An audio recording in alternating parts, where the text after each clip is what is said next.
What's up everybody, how's it going? It's Berk, aka Dansko8 here, and welcome back to the Final Fantasy IX Attack Only adventure. We are making big strides towards the end of the game, but this is going to be an episode where things are going to get more dense in terms of boss battles. In the previous one there was a lot of areas to get through and relatively minimal boss battles, but this one I think is going to flip around a little bit as we get closer and closer to Disc 4 and the finale of the game. So before we get into it, as always, thank you all for the massive support on this series. Please remember to continue to drop a like if you are enjoying the content and show the series some love. And so without much further ado, let's continue on and see how far we can get in this episode of the Final Fantasy IX Attack Only Challenge.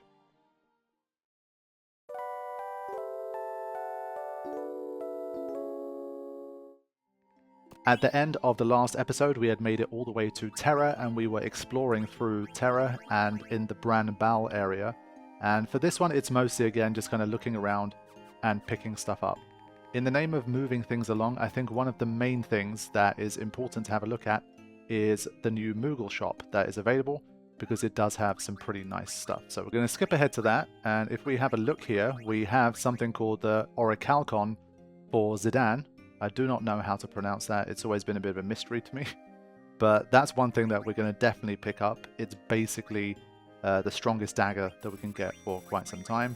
There is the Defender for Steiner, which is going to be very good because it also has a little bit of inherent elemental protection on it. We have also the Holy Lance for Freya, which is going to be really nice as well. So there's a bunch of good things here to pick up, the most important of which are those weapons. And in general, I made sure I picked some of those up before continuing on. Alongside that, you're going to meet Stiltskin once again.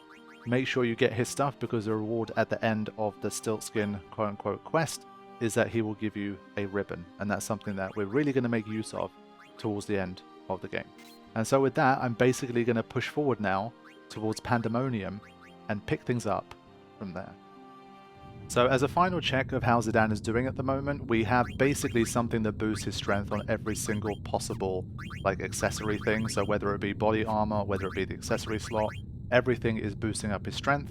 And of course, as we've mentioned countless times, the main benefit of this, other than literally the strength boost that you get anyway, is that when he levels up, the passive strength gains that he makes improves as a result of having more strength plus items equipped on his setup. Okay, my friends, once we reach Pandemonium, Garland takes over in terms of the story, and we have a lot of conversations between Zidane and Garland, and he tries to explain the nature of things to his subject. And so after a lot of dialogue and story events, we get thrown into another battle against Amdusius, or however you pronounce it. We fought this guy as an optional kind of Treno challenge. So last time we made light work of it, but this time it got the first move and came in with a bio that did 1000 damage, but it pushed us to trance immediately. I kind of would have preferred to have trance, I think, for later fights, but we got it for this one, and so that should help us make light work of this guy. I mean, 4,800 from one attack. It's definitely really getting up there now in terms of damage. So Freya comes in. I mean, this is like the big kind of everyone coming in to help Zidane during a hard time. But let's be honest, Zidane does not need any help here. He can get through. I think it's one of these things where if you reduce his HP to 0 too quickly, I think maybe it gives it like 1 HP when it comes down or something.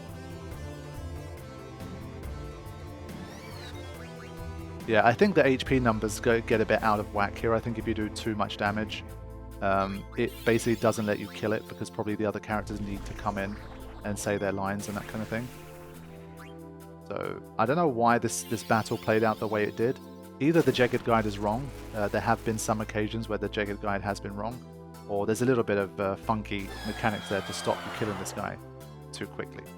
But whatever the case, we got that done, and we can progress through. Now these are mandatory fights that do give you experience at least, so the fact that everybody survived was also nice.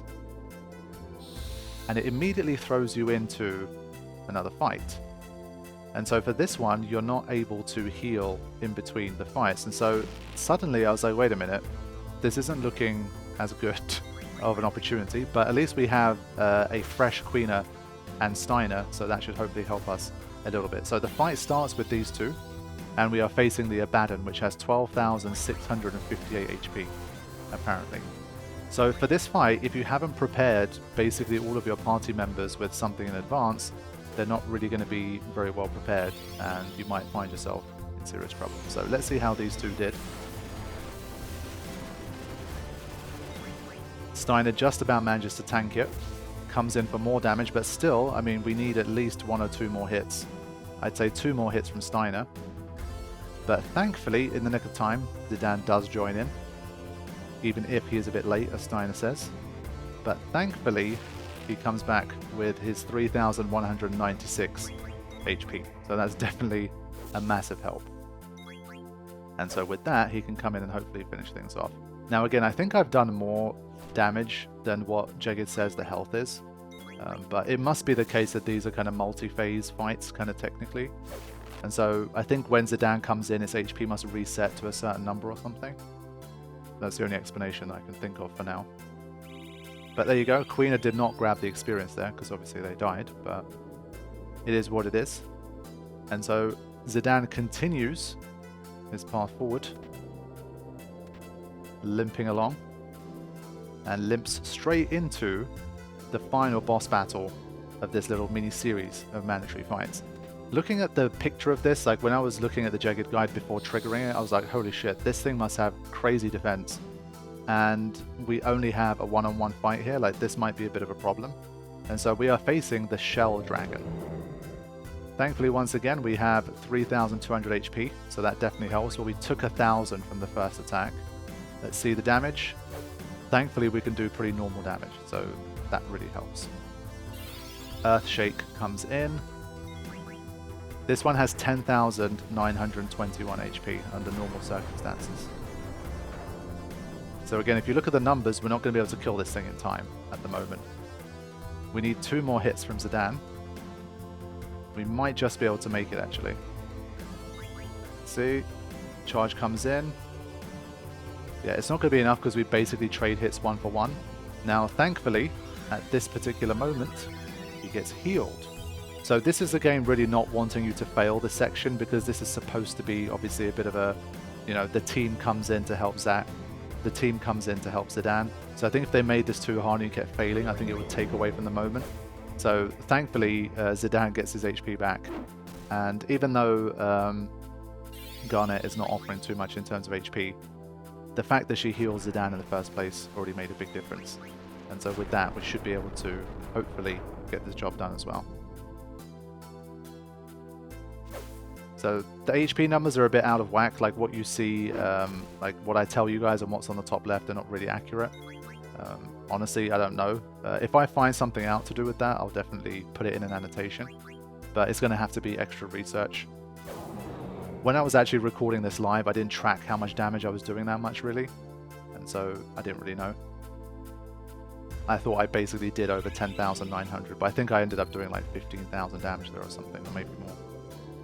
But there we go. So once that is done, we complete this particular section, and we are now safe to continue on through the next part of Pandemonium. So immediately it was a pretty high action start over there, and that is a sign of what is to come for the rest of this episode, and indeed, I think, the rest of the game. From here on, things really do go up a notch, and it's serious business. So let's continue on.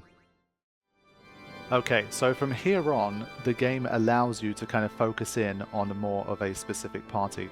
That was one of the worries I had. I didn't really remember or know if moving forward it was going to be one of those where the party splits up and you have to make sure that basically everybody is strong enough to take on whatever they're going to face when they're split up. But from here on, they ask you to pick a party, and basically you can stick to this party for the rest of the run. And for this, I decided to go for Zidane, Steiner, Freya, and Amarant. Queena has done some really nice work, and there's a chance I might swap them back in potentially. But at this stage, I felt like I liked the consistency of Freya's damage. Queena is just too much RNG reliant, like whether they're going to do like a higher amount or a really disappointing amount. So I decided to stick to Freya and have her be my 4th party member, because the other 3 I think were pretty much set in stone. But Freya was a little bit lower level than Queena for a lot of the run. Well, to be honest, notably lower level. But at this stage, I brought her up high enough that I thought this is the best way to move forward. So, from here, we begin things in Pandemonium. And what I will do here is show you guys some of what you can pick up, and then we will take on our next boss battle because it is not too far away. Okay, so we find ourselves at this particular elevator, and if you play your cards right with this one and you choose the right options and you do the right things, one reward you get is 20,000 gil, 20,007 to be precise. I don't know why it's such a precise number, but that's how it is. Another one is something called a Carabini mail. This is something that normally would teach auto regen, but for us we don't obviously get to use that. But in general it's still a strong piece of armor that could definitely be useful. So soon I'm going to run into my first random encounter here, which I will show you guys. And so here we go. This is the Abaddon that we faced earlier. It does high wind, which is relatively damaging. I definitely did not like that. But at this stage, all 4 of our characters attacking, we basically do like 10 to 15,000 damage per round of attacks for all of the characters. And Final Fantasy IX is one of those OG Final Fantasy style games where basically everything has like 60,000 HP or under. And so unless something has a particularly high defense towards attack, all you really need usually with characters of this power level is basically 4 or 5 sets of attacks, even against the harder bosses. And that's something that you're going to definitely see coming into play moving forward. So I think with that one, you get the idea. I'm not going to show you guys all of this because we have a lot to cover in this particular episode. And so we are going to move things along to the next boss battle that we're going to face, which is going to be Silver Dragon. Now for this boss, the main thing we need to think about is the fact that it has some wind-based attacks, and everything at this stage, if you're not prepared for it, any elemental that hits you is basically doing at least 1,000 damage, sometimes 2,000 depending on what the thing is. So we really can't afford to make it to this stage without having elemental protections against whatever we're facing. So obviously, I get myself set up with that in mind. As you can see, I do have 1 ribbon equipped. The ribbon absorbs wind damage, which is really nice. If I was really getting stuck here, I could have potentially brought Vivi back into the fray, because he has his octagon rod, which would have enabled us to absorb wind damage as well. So at this stage, like, absorption is also very powerful because, again, you're going to heal for like 1 to 2,000 health every time you absorb one of these attacks. So yeah, that was most of my preparation. Any coronets that I had, they reduce wind damage by 100%, so I made sure I had that. And also a ribbon to help things along. Obviously, also alongside that, we've been seeing that there's been a lot of good dodging that has helped me to get through certain fights as well. So anything that I can do to increase my evasion stat, I try to take that as well, just to give me that extra chance to stay alive and to do more damage. Okay, here we go. 34,055 HP. And it immediately comes in with Aerial Slash. Let's have a look at the damage. So Freya and Amaran take damage because Freya does not have anything that reduces wind damage by 100%. She can't equip the coronet, which is a bit of a shame. So yeah, but this one she kind of drew the short stick, but the others hopefully will be able to do okay. So Amaran as well, he didn't have something that completely negated the wind damage either. But Steiner is fine, and attack. Steiner is able to absorb, and Zidane is able to negate it as well. So here's another one. Shockwave comes in. This one I'm pretty sure is not wind-based. And it does quite good damage there. So already we're kind of on the back foot. But thankfully, as I'm saying, the damage output right now is so strong that especially if any of them get into trance, like, we are really powerful at the moment. So we just simply, at the moment, we just have more firepower than most of what we're facing. So if it's not able to hit us with any really bad status effects, or it's not able to completely overpower us, the team at the moment has the power to push forward. But the problem here is that you immediately face Garland afterwards. One of the biggest killers of attack-only challenges can be back-to-back boss fights where you don't get to heal or change your preparation in between. So I had to carry over whatever I had from that fight and see if it was going to be enough to beat Garland. So this was not a good sign. Let's see. Garland has 40,728 HP, and already 2 of my characters have less than 1,000. Wave comes in, and it misses. So there's that evasion coming in. even if you can get your evasion to about 30, it's going to make quite a meaningful difference to proceedings. So 2,000, we've done about 8,000. Yeah, it's about 10,500 damage for those 4 attacks. So if you're able to do to get like 4 sets in, that should be enough to kill this guy. But given how low our HP is, it's not looking good. But at this point, we're already basically halfway there, beyond halfway there. Stop comes in. Thankfully, I guess this could have been worse as long as it's not an attack that hits everybody. And our magic evade was good enough and we had luck on our side there. So we completely negated that attack. So 2 attacks there, it missed them both. Wave missed and so did Stop. So there's another wave. This time it hit. 1,152. But the fact that we still have 3 characters here on the go, it's looking good. I haven't seen any sign of an attack that hits everybody yet.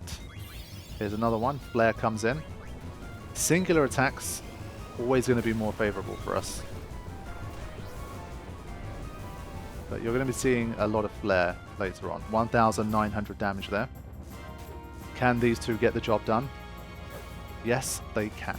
And so it was a back-to-back fight for a combined total of 74,000, 75,000 HP. And we still managed to get it done. So that was a good sign. I mean, even though the characters aren't super high level right now, I would say they're a little bit under-leveled. Like, according to Jagged, Silver Dragon is level 58 and Garland is level 62. Now, I don't think you're supposed to be like level 62 when you come here. I think that's a little bit high. But I think it's very reasonable to be at, say, like level 50 kind of range for all of your characters by the time you get here, between 40 and 50. So considering the levels that I have, I think I'm either kind of on par or a little bit under-leveled. And so given the fact that we're doing attack only here, I was pretty impressed at the power output of the characters and how well things were going. So, Kuja appears. And it seems to me like this is going to be a bit of a battle sequence here. So what are we going to do now? Do we get a chance to heal in between? The answer is no. So, for anyone who didn't remember or didn't know, we actually have 3 boss battles back to back. How good is that? Now, watch this. Thundaga comes in. Zidane had a coral ring. So, obviously using the Jagged guide, I was able to see in advance what this guy could do, and I did notice that it had a Thundaga. So, having the coral ring prepared in advance put me in a better position for this particular fight. So Amaran's able to negate thunder damage, and Zidane is able to absorb it. So this was perfect because Kuja basically does Thundaga or does Demi. So if you know what you're up against and you make the right preparations, you can actually get through this fight a lot more easily than you might think. So Kuja is level 64 and he has 42,382 health. So collectively for this boss battle sequence, this triple sequence, we have well over 100,000 worth of damage to do. And somehow, with just attack only, with like no ability to heal ourselves properly, we're making it through. So this was literally the first time run. Like I was really surprised that we still managed to make it through. I thought that Kuja might have some different attacks, but it seems to me like it really is just Demi and Thundaga. Because Jagged literally says Kuja's main attacks are magic-based spells, specifically Thundaga and Demi. But since it said main attacks, I didn't know if that meant that it did have other things that it could do. But as you're seeing right now, literally Thundaga and Demi. And since Demi can't kill you, then that means that we can't lose this fight, right? So all we have to do is just a matter of time before we take out the 42,000. And we get the job done. So yeah, I honestly, like, I didn't know how I made it through the first time. I thought I'm going to need to, you know, farm a little bit of RNG and that kind of thing. Maybe come in with a trance. Get through, like, the first battle with more HP for the second one. But somehow, first time through, just managed to blast through everything. And Kuja being this kind of specific with its attacks was definitely very, very helpful for this challenge. So we're going to meet Kuja again right at the very end of the game, of course. and it definitely won't look like how it did now. But for now, we take the win, and we continue to make progress. This ultimate, obviously, that you're seeing here does end the fight, but it's a scripted one, and so you don't need to survive it, and so it's all good. We can continue to make progress.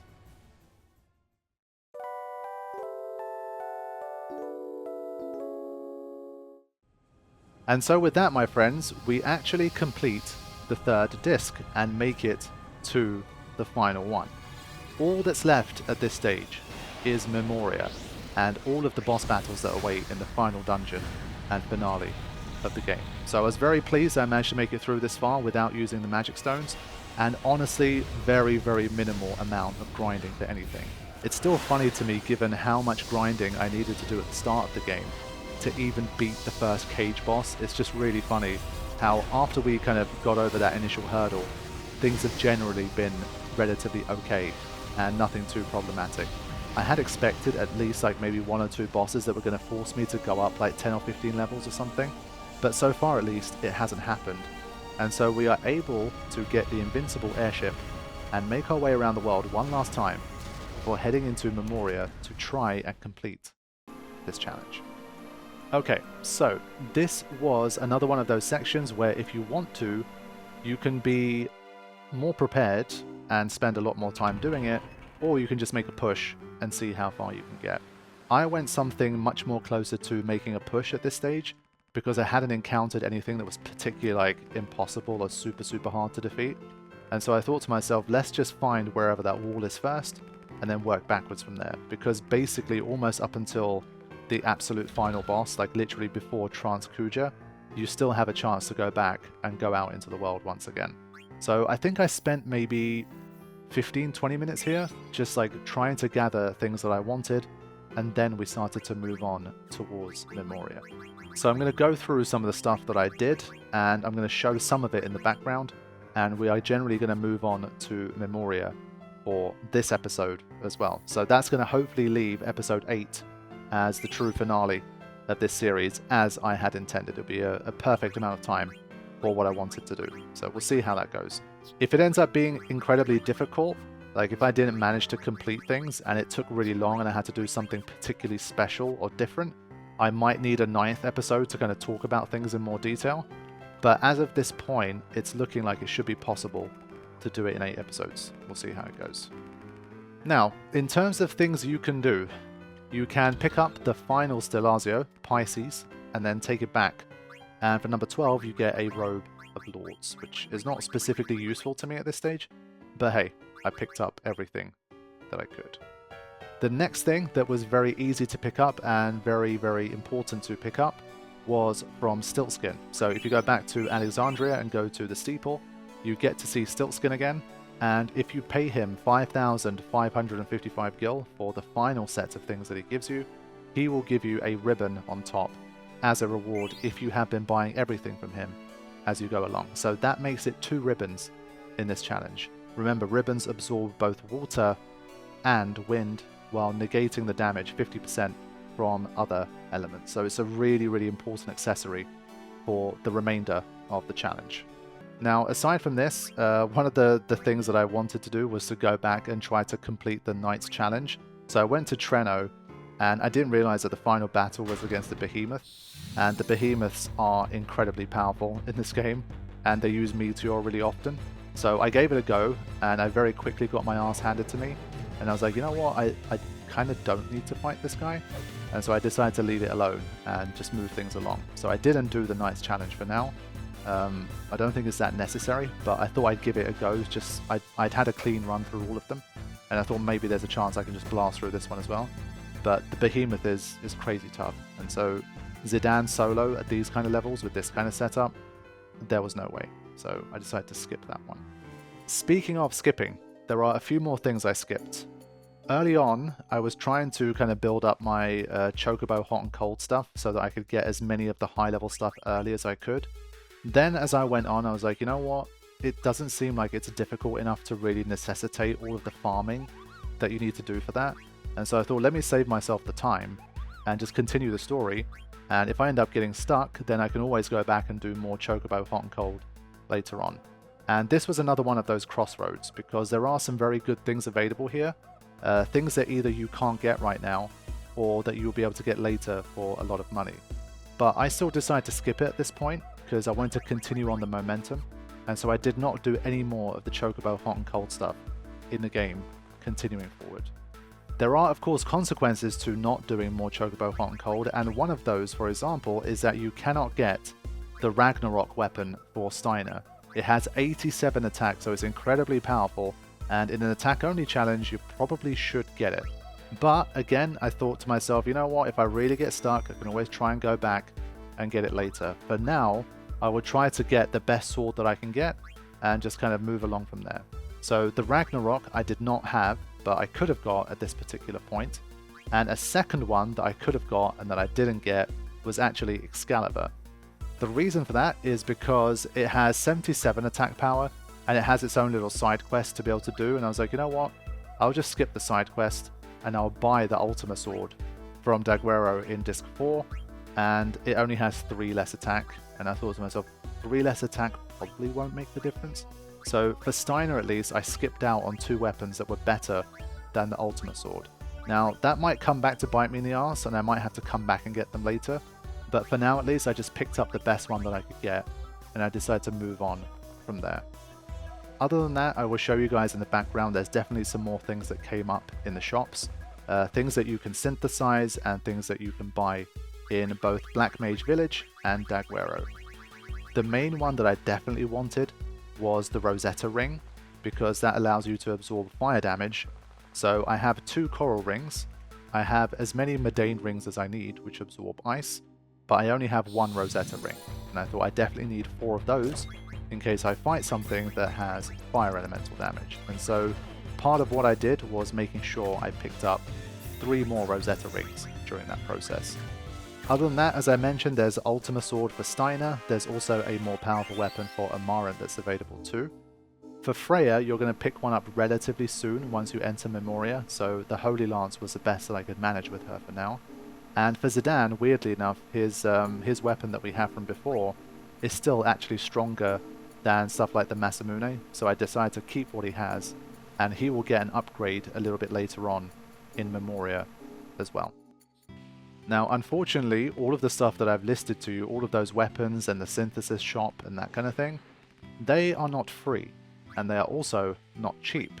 And so this was one part of the game where I actually needed to do a little bit of farming, and this was mostly for Gil, not for the levels, but I decided to try and kill 2 birds with 1 stone here.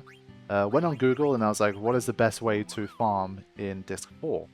Because you can still do the cotton robe synthesis trick, but it takes a little bit longer, and I thought surely there's got to be something where I can defeat something easily, it gives a decent chunk of gil, and some experience as well, so I can level up my characters a little bit, and gain some gil along the way. And someone mentioned that if you go to a particular spot, there's a Q's marsh that's near Daguerreo. If you hang out in the marshes just outside the swamp, you end up only encountering adamantoises. And these guys are very weak in this game. I can kill them in 2 hits, and they give 4,500 gil every time.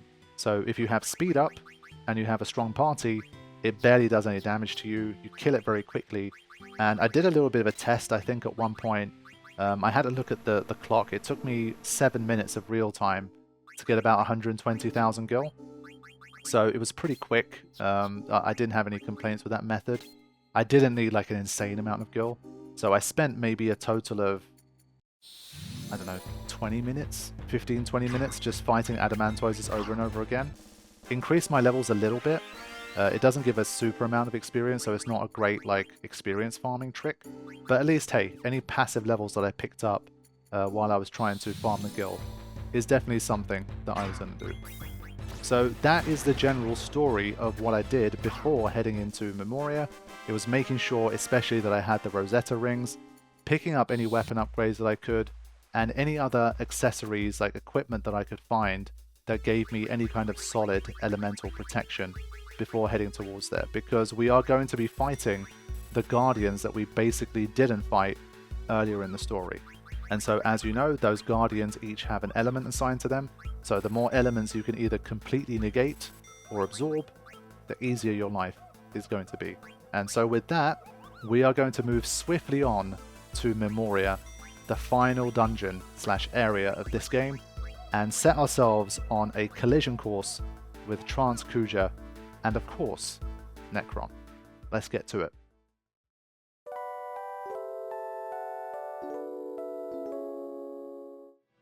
Okay, my friends, we have this epic cutscene as we try to get in towards Memoria, where there's dragons flying everywhere. And one thing that I kind of didn't realize as I was looking through the Jagged Guide was that literally during these cutscenes it immediately goes into the dragon fight. I thought we had a chance to prepare before it, but I was wrong. And so this first attempt you're going to see against the Nova Dragon is going to be with me not having the protection that I should have. So let's take a look at what happens if you're not sufficiently prepared. Alright, here we go. This guy has 54,940 HP, so this is the end game levels and HP starting to show itself here. Basically, you're not fighting much below 55,000 at this stage. Shockwave is attack number 1, and straight away 1,200 to 2,000 damage across the characters here. But I'm hitting for 5,300 with Amaran there, which is pretty crazy. Counter attack, good dodge from Zidane there. And you can see that the damage has crept up a little bit more. We're hitting closer to the 3,000 each here. Psychokinesis, 1,600 damage, and Amarant is already gone here. So I didn't really use any elemental attacks here, and it's just wiping me out. But this guy looks a bit like Sanctuary Keeper, right? Just made me think watching this back now. Freya just about survives that, thankfully. And she's getting closer to Trance, but she's not going to survive any more hits, so it's not really going to work. But I was starting to think, is hitting everyone with singular attacks, maybe there's a chance? And then Aerial Slash comes in, and it did another 4-digit damage to everybody. As you can see, I didn't stop any of that damage-wise. And so despite a nice critical there, and a nice dodge from Steiner as well, it's not really going to be enough. There's another shockwave comes in, and this we are not going to be able to survive. So yeah, I got immediately taken out. What happened here was I decided to go immediately with continue just to see where the game was going to continue from. And it basically puts you straight back into the fight, and so I kind of had to take it on again. This time I thought, since it's done this anyway, let me just put it in fast forward and just spam through and just see if maybe I get this really fluky RNG and I can beat it this time. But it came in with Aerial Slash immediately this time. But the counterattack meant that Amaran still survived with 43 HP, and he'd already landed a lot of damage there, 7,000 when he's in trance. So I thought, hold on a minute, is this going to be one of those, like, it was supposed to be a bit of a throwaway attempt, but then Shockwave killed 3 of us, and then, yeah, we got completely annihilated. So for this one, if you can protect against wind, you should. Otherwise, you're going to rely way too much on RNG to try to get through. So, as I say, now I have 2 ribbons, and that's why those ribbons have been very important. We're going to equip both of those, and we have the Coronet as well to be able to reduce wind damage to 0 if we want it. And so some combination of those is going to help to get the job done, hopefully. So now, unfortunately, I only have 2 things that can absorb wind. I would love to have 4, obviously, but for Freya, for example, I don't have any combinations that reduce it by 100. So I decided to give Steiner the ribbon this time, and I decided to give Freya something that reduced it by 50% at least, and just tried our luck with that particular setup. So 3 out of my 4 characters had either 100% protection or absorption, but Freya unfortunately had to kind of make do with only 50% for this fight. So here we go with attempt number 3, and this time we have some better wind protection. So you can see the damage is definitely a little bit lower here.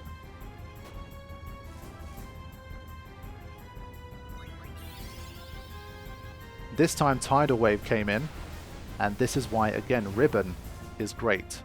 I forgot that Tidal Wave was a move that it could use, and so the Ribbon guys, they both managed to heal from it, but Freya and Amaran took big damage, and so that counter took out Amaran as well. But I was hoping that the boys with ribbon would be able to basically see us through here. But 54,000 is a lot to do with 2 characters.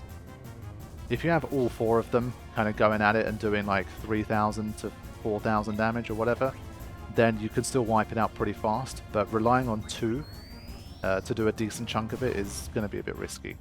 2,600 on that Psychokinesis. Big move. A nice 3,700. 3,000 from Steiner. Now I'm just looking for like a wind attack here. And it didn't come. Shockwave is definitely not a wind attack. It's not a water-based attack either. And so, yeah. Another death. But we do have Trance. I'm surprised that Freya's still alive here. But she has Trance as well to help us out. Can Freya and Steiner get us over the line here? I'm still waiting for a wind attack. If Steiner heals back up, we should have a chance. Psychokinesis is basically the worst attack we can face. And so it's up to Steiner. Can he finish it off? Counter? No, he cannot. So after 3 attempts, even with my preparations, I still died.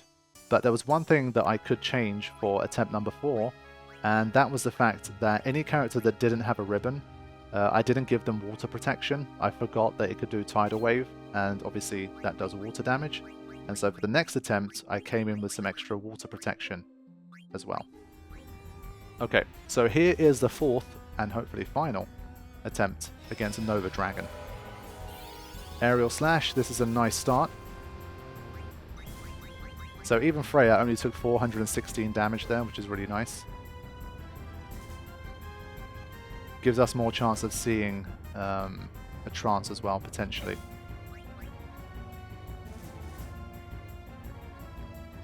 The shame that counter hit because he has generally pretty good evasion, but just really liking the damage from Amaran. I don't know if his weapon's a particularly good match for this one, like by default it does more damage, or it has an element attached to it that I didn't realize, because he's clearly doing more damage than normal. But hey, I'm not complaining. That was an annoying miss. That I'll definitely complain a bit about. But the fact that everybody's still alive is already a better run than the previous ones. Like, someone would have died by now at this point. And that was a nice dodge from Steiner. So I had a feeling this was the run. Especially once I saw Amaran dodge that one as well. So the RNG in terms of dodging attacks has definitely been in our favor. Now as long as everyone survives this, I think we have a very good chance of finishing it here. Fortunately, Amaran just about died. But we still have 3. And if it does like another aerial slash or something, we can at least heal the boys. Counter. This time it hits. But Steiner's still alive. Just need like a couple more sets of moves here. And aerial slash was the perfect move. Freya survives it once again and is in Trance. So this was looking like the attempt that we needed to push through.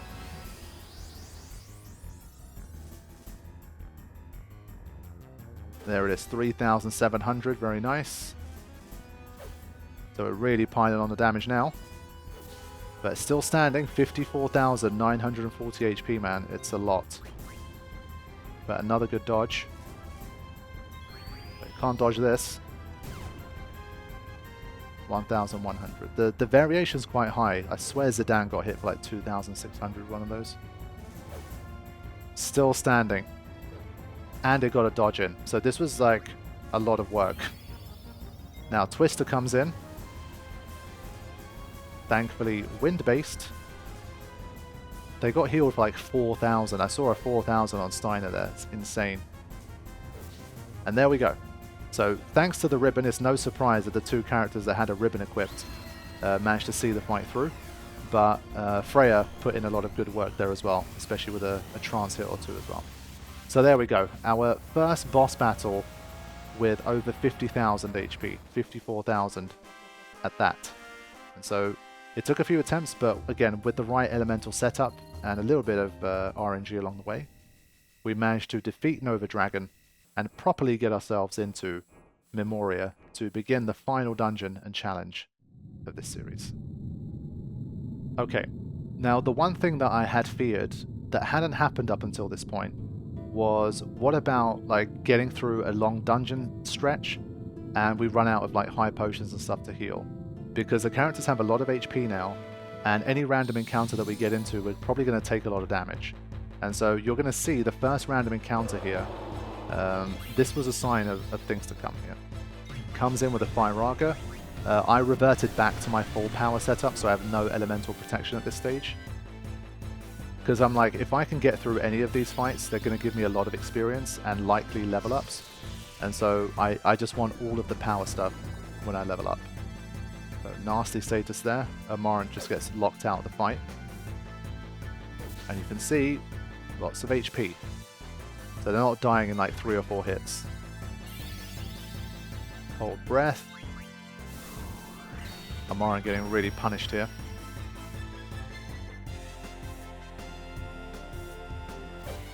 Still alive. Still alive. Still alive. So yeah, you are at the end game. Even random encounters, they've got like 30,000 HP here.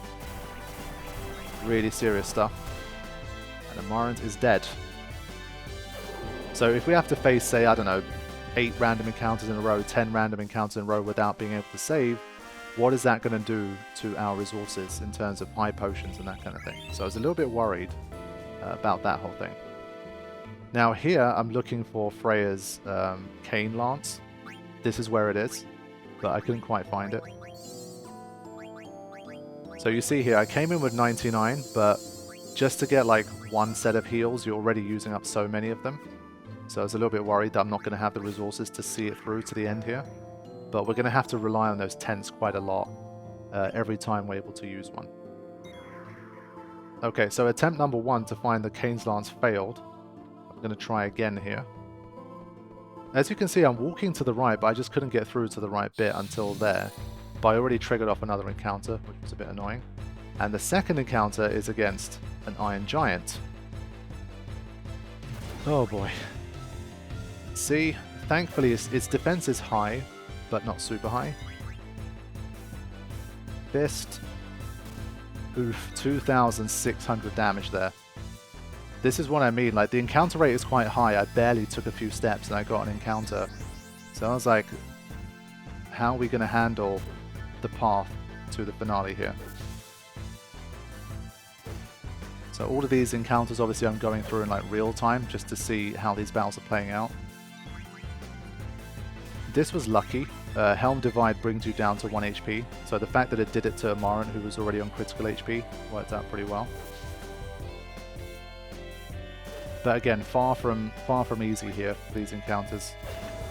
But thankfully, still got through, and everybody survived, so we all got the experience, which is also very important. You're seeing here big chunks of experience, 10,749. And finally, managed to pick up the Cane's Lance. So that's why I didn't really bother getting anything else for Freya, since you can pick this one up anyway. 71 is not like the absolute best it could be, but at this stage I thought that's good enough. Okay, so with that, it's time to continue our path through Memoria, trying to heal at every opportunity that we get. And I mean, you can see, Zidane's at level 49, but the rest of the squad is at like level 42 and 41, so I would say I'm relatively low level here. Now, this particular part, you can pick up a weapon which is an upgrade for Zidane, called the Tower. And once again, I ran to the wrong part of it and I triggered an encounter. I thought it was a bit that's directly coming towards the screen. And so now, what you're about to see is the danger of endgame level random encounters. I got caught on a back attack here. And so this was big trouble. Even with a normal one, it was taking me like 8 to 10 hits to kill this guy. But back attack, we can't change our rows here because we can only attack or do nothing. So either I have to flee the fight, but for this one I was like, no, let's just go for it. I wanted to see if I could make it through and also demonstrate to you guys the dangers of the encounter as well. But it casts Protect on itself, like a very smart play there. So we're doing literally a quarter of the damage that we would normally do against this guy. And he's completely overpowering us here. So this is how things can go wrong very quickly here. All it takes is one back attack. So Amarant is our final hope. He's down to 1 HP. Can he survive? Thankfully, he used Might and gave us one final window to attack, and Amaran actually got the job done and took 43,000 experience for himself, which was kind of cool. It's a very Amaran thing to do. But you can see, I mean, every encounter that I'm facing, I'm getting absolutely battered here. And if you try to just high potion your way through everything, they're just not going to last a very long time. But I decided to keep doing it for now. I have one final ace up my sleeve, which I'm sure you guys know about already. But for now, I want to just keep using high potions and normal potions for as long as I could. But you see me literally look for the hidden weapon here. I'm just like, where is it? Why is it not triggering? I was baffled here. It's right in that corner. It's very specific. Sometimes when you have speed up, you can't see certain things. But there you go. My attack goes all the way up to 86, which is fantastic. So the tower is going to be a very nice weapon for Zidane moving forward. So at this stage, anytime I'm finding something good like that, I'm deciding to basically go back and try and save so that I have periodic saves as I go along. This time I got an encounter along the way, but I was the one who got the preemptive. And so we'll see how we do this time.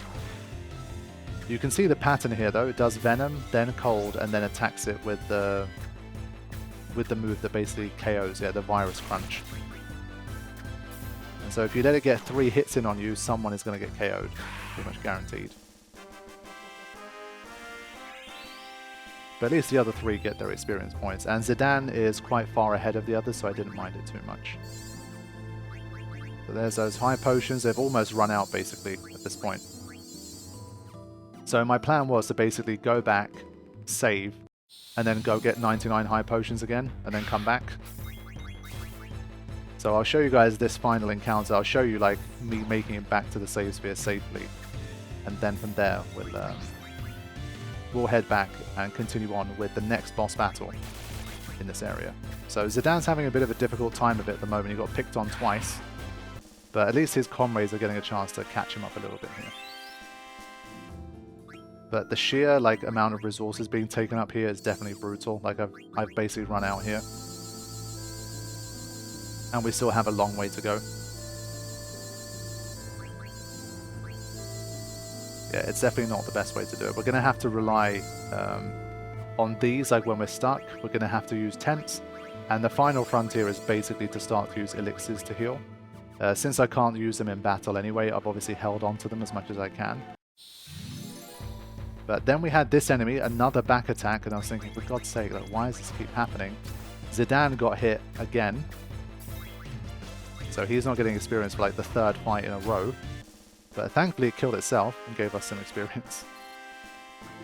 And finally, you can see, I mean, that high encounter rate is making this place very dangerous. But finally I made it back to safety. And here at least I can use tents, so it's not quite as bad. But basically I took a little time out here.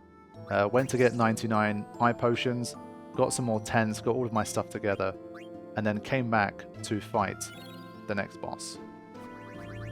Okay, so the next boss is Maliris, and this boss is basically the Fire Guardian, the Fire Shrine enemy that we didn't face in the story previously. So of course, the Rosetta rings that I got previously are going to be employed here because they absorb fire damage. So let's see how this goes.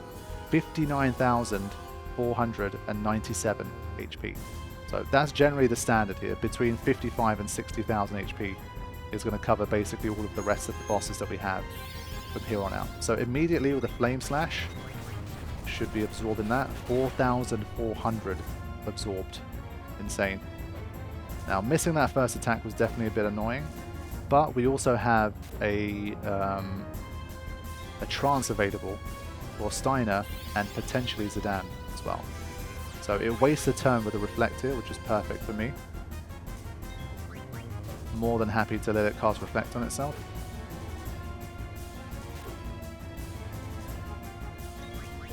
And we're really racking up the damage quite fast here. But it used a Mustard Bomb, and I'd already just committed with Freya, so I made a mistake here.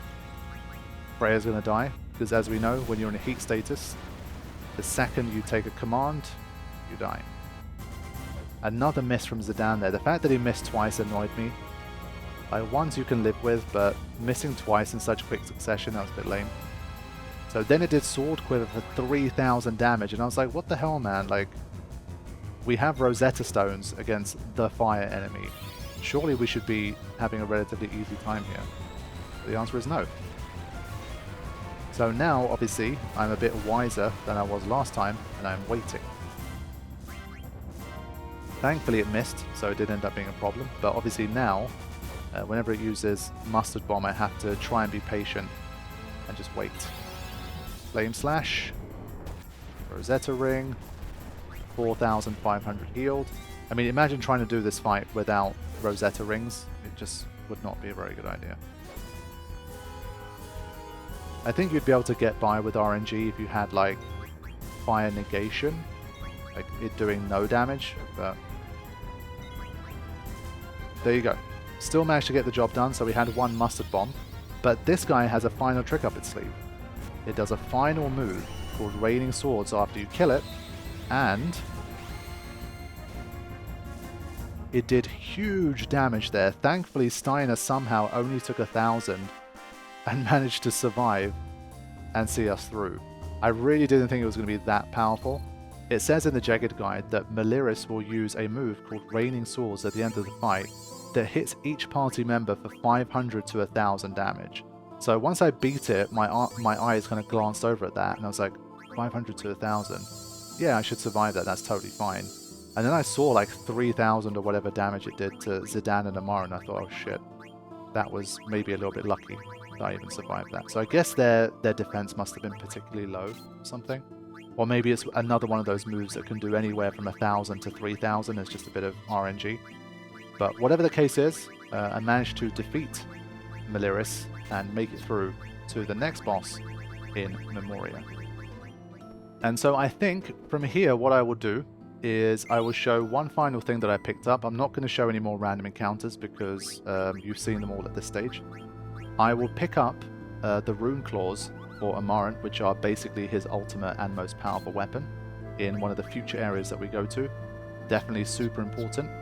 Thankfully, one of the biggest reprieves of this area is that it has quite a lot of hidden places to use tents and save. If you only see the orb ones and you don't spot the hidden ones, then you're going to have a much harder time. But literally like every 2 to 3 screens or so, there's somewhere where you can save.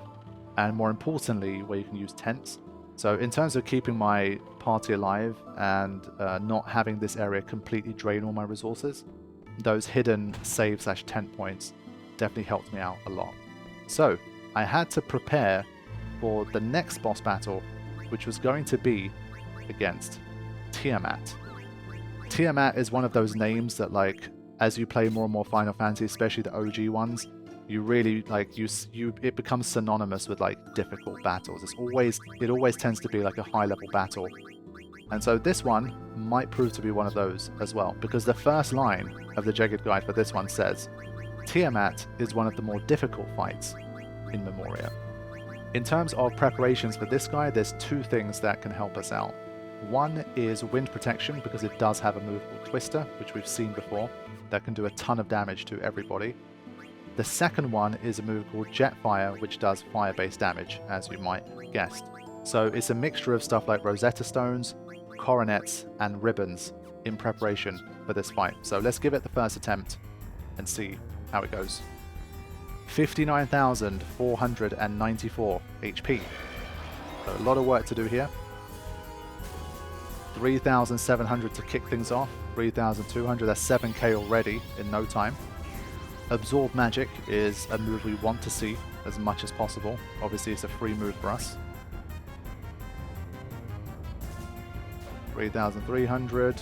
So yeah, one set of attacks there basically does about 13,000 damage from all of us.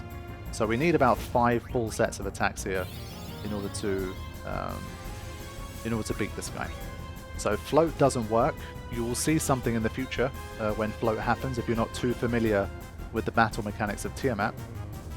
Once I get floated up, you'll see something a little bit different to the usual. Absorb Strength. Let's see how much the strength actually goes down here. So Steiner was hitting for like 2,600 or 3,000 or something like that. But so far at least pretty quick progress here. And 2,000 is still not bad. I would say that we're still doing okay here. Then Jetfire comes in, and what I kind of forgot was that it puts you all into heat status. And so if you've already committed on these attacks, you are going to instantly die. So thankfully Steiner didn't get hit, and Amarant, I didn't already kind of commit to an attack, I think. Oh no, I did. Damn. Yeah, so I'd already committed to attack with too many of my characters, so when Jetfire came in, it was already looking a bit too difficult. So, Steiner had saved us before in a fight. Was he going to be the star here and be able to solo his way through the rest of this? Because I'd done a decent amount of damage, but I probably still needed like another 20k from him. And then Silent Claw came in for 4,300 damage, and I thought, oh, okay, I guess not. So my first attempt ended like that, with the main thing that I learned from it being that I need to basically be more patient, make sure I watch it use a move first, and then if that move is not Jetfire, then I'll be able to actually go on the attack. The other thing was that obviously that Silent Claw thing, it does a huge amount of damage. I was having a look to see if there's anything that improves my physical defense or gives me better evasion stats to give me a better chance of actually not being hit by it.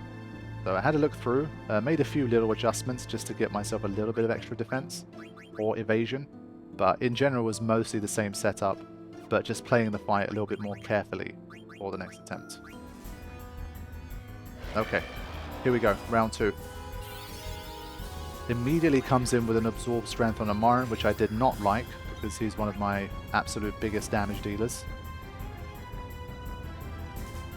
And well, I think it just means that it's obviously its own physical attack, the Silent Claw, is going to do even more damage. So the less that it uses it, the better.